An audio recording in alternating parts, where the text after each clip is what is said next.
Welcome to episode 7 of the Amish Acres project. This will pretty much be the last project episode of 2023.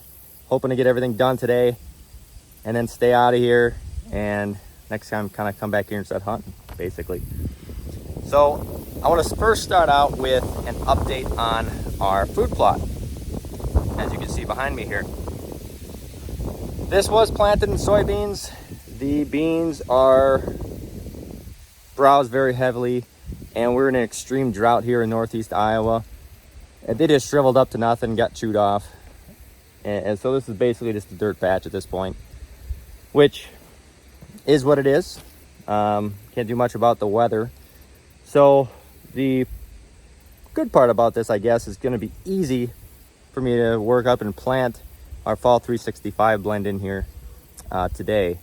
But we still need rain. If we don't get rain, that's not going to grow either. So desperate need of that here.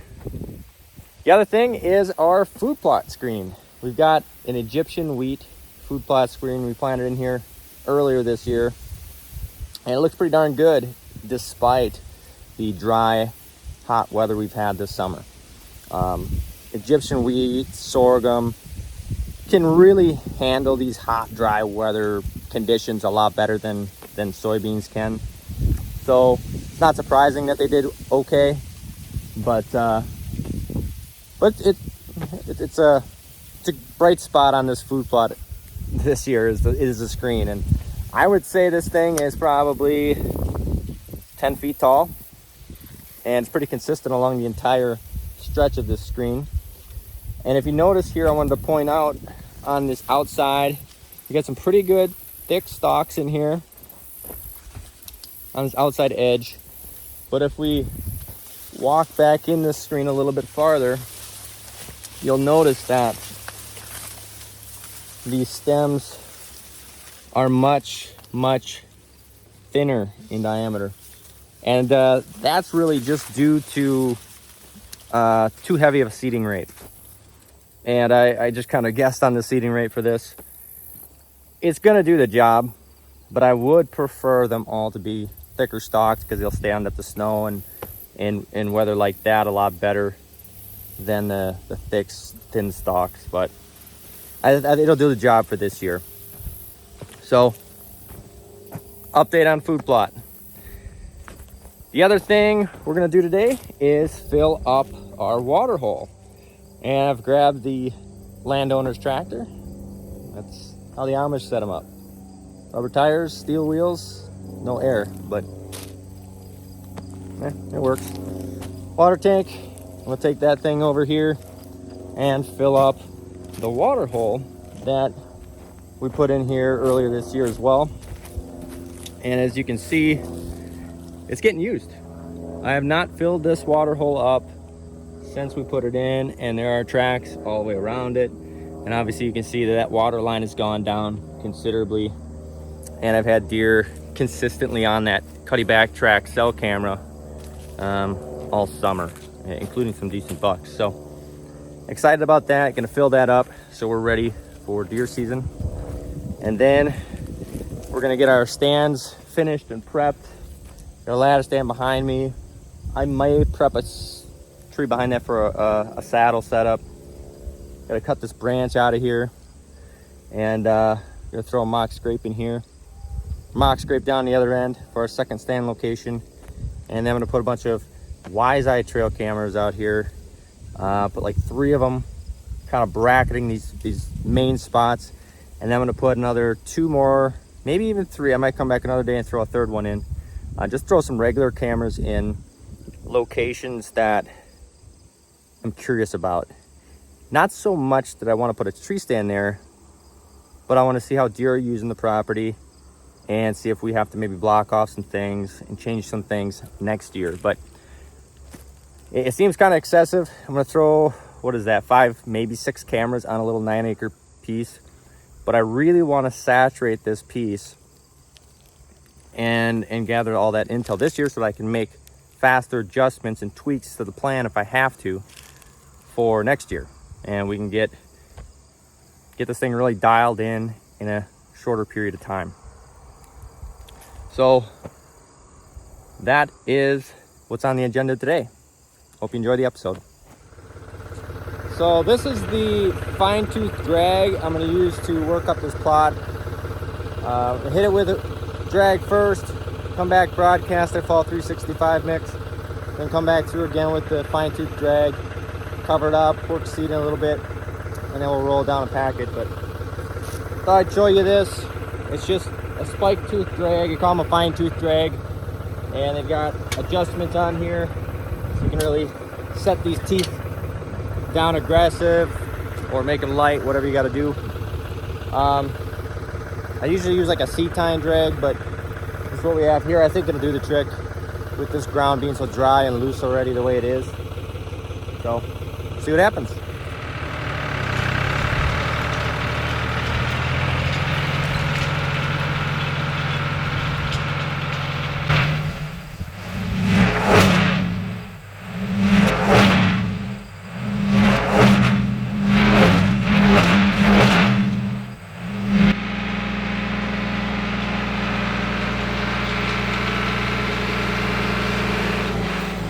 Plot is all worked up. Basically one pass with this fine tooth drag. Did a pretty good job roughing the soil up, so ready for seed. And we've got fall 365 in the seed spreader ready to go.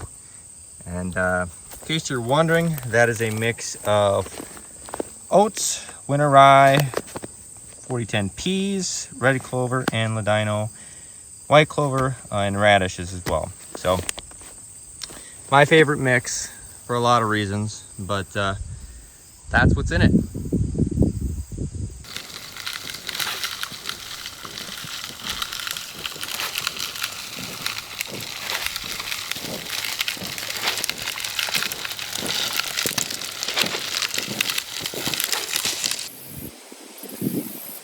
Let's roll.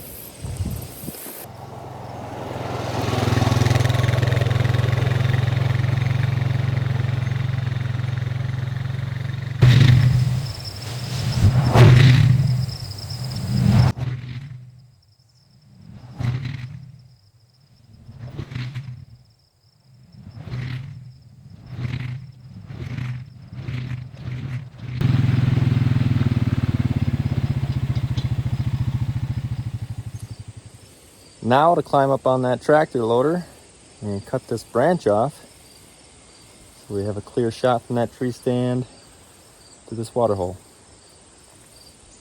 I'm too cheap to buy a pole saw, so I think this is OSHA approved.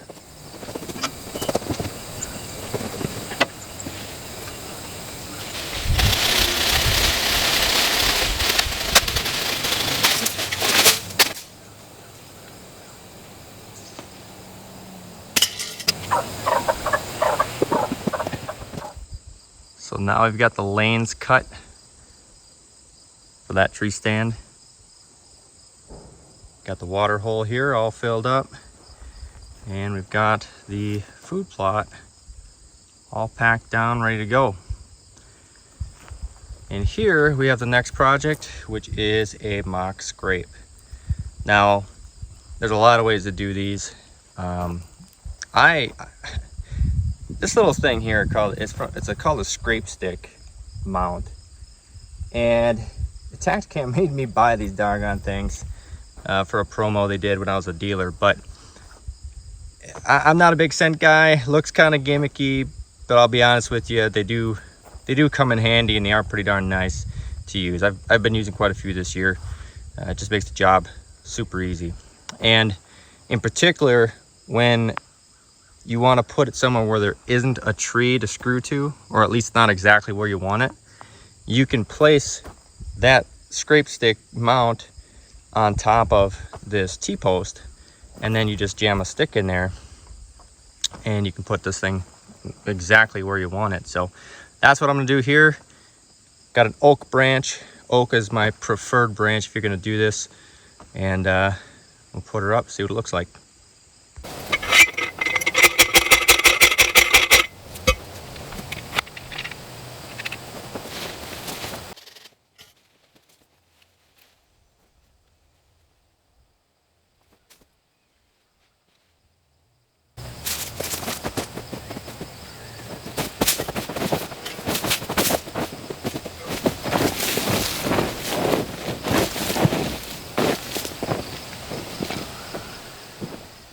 Now we're at stand location number 2, and we've got it in the tree.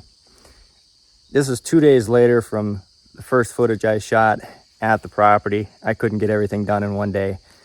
And so now I came back out here today, finished getting this tree stand hung, and cut access trails from the road. A bunch of thick briars we had to get through. So I cut a path so we can get into this stand location early in the morning.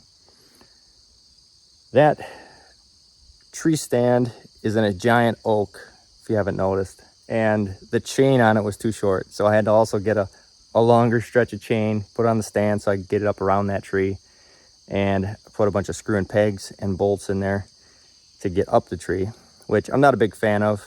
And I realized why I wasn't a big fan of screwing steps in the past, because they are a pain to get in the tree. But got it up in there. It's also super, that stand is super angled because the tree is tilted and it doesn't level. So next year I'll replace that stand with something with a ability to level the platform, because I'm probably gonna sit in that with a saddle and just lean against the tree and not even sit in the seat, because it's almost impossible to, you lean back so much you'll never be able to get up to even shoot your bow. But anyway, stand location number 2 is in place. We put it here on the south fence line, south corner I should say, of the property, and it's gonna be a rut specific tree stand. And the reason for that is because it's very hard to access, and because deer like to run this ridge. They'll come in from the neighbor's property here, cross the fence, hit this mock scrape we just put in here, and they'll run the ridges, or they'll come up from the bottoms here where those like to bed down on this slope here. So this is going to be really good for the rut, and particularly in the mornings, because it'll be much easier to get in here. And because the stand is located up towards the top of the ridge, we're going to get that thermals pulling our scent up, which will give us a scent advantage and help us out a lot. And we'll also hunt this stand with a northerly wind. As I mentioned, it's on the south side of the property, on the south fence line. We're going to get a northerly wind. It's going to push all our scent into the neighbor's property, which isn't really much of a property there. There's really not a lot of deer activity. So it's a good, safe place for us to push our scent. Rain, baby, rain. Not even mad that I gotta stop work for rain. We desperately need it here. So with the 2 days I had to think between the first day of getting projects done here and today when I'm finishing things up, we had some pictures coming through on the Wise Eye cell camera right away. Like the night after, the first day I was out here, we had bucks on camera, deer on camera, checking everything out.